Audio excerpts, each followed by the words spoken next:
The last thing we have on the docket for you guys, we have one championship, and we obviously had an amazing card. A lot happened, some big surprises actually, and we're gonna walk through some of those right now. So obviously, the one that's pressing on a lot of people's minds is how Mighty Mouse looked in his fight, where he was pushed. So tell us a little bit about that. What you thought. I actually watched the fight, and what I think from my kind of like first impression is that definitely Mighty Mouse got pushed.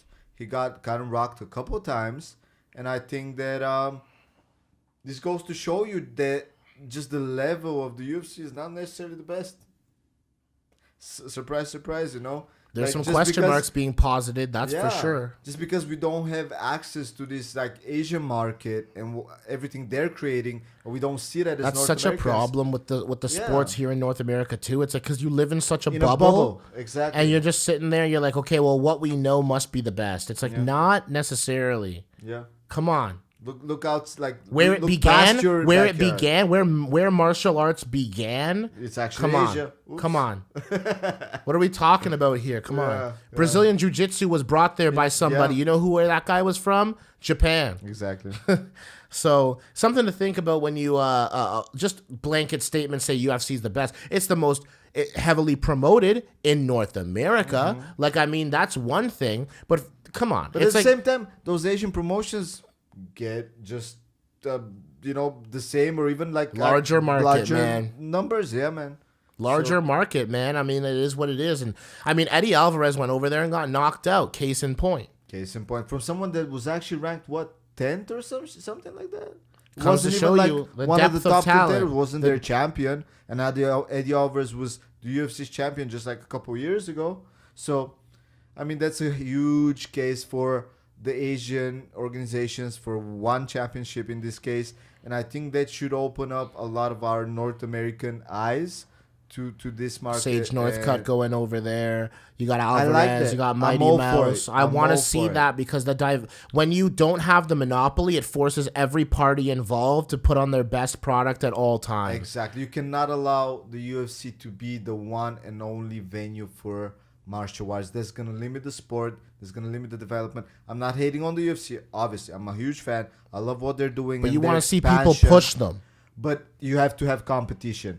For any business to get, or industry and businesses within the industry to get better, you have to get competition for them to naturally keep getting better. Otherwise, they don't have the incentive to get better because they have a monopoly and they can do whatever the hell they want. And we don't want to see Dana White being the prince and king of all MMA.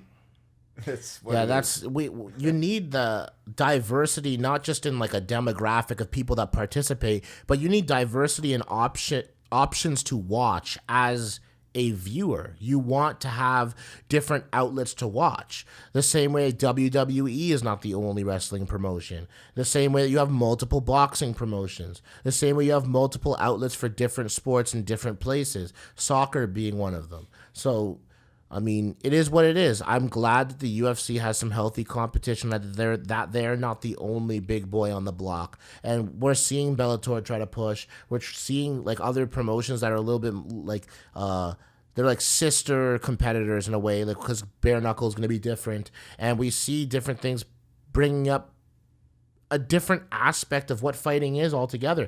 Think about it, man. I think isn't Muay Thai illegal in the U.S.? I think the full-on Muay Thai. Full-on Muay Thai is not allowed. It's banned. Yeah, glory fighting, all those things. Yeah. For most part, even amateur organizations, they have padded elbows and padded knees. It's like one of the things. Yeah, like because there's a reason. There's a reason that it's not huge. And what about kickboxing? Is that one of those things? Kickboxing, but in terms of like kind of the glory kind of format where they can't clinch. Right. And it's just like it changes the whole game up, right? Completely different. Yeah, that's some crazy stuff, man. But yeah, hopefully you guys enjoyed that content. We are gonna start bringing you guys some more stuff from outside the UFC. This has been outside the Octagon. Hit us up. Anything you want to hear from us, we're open to discussing.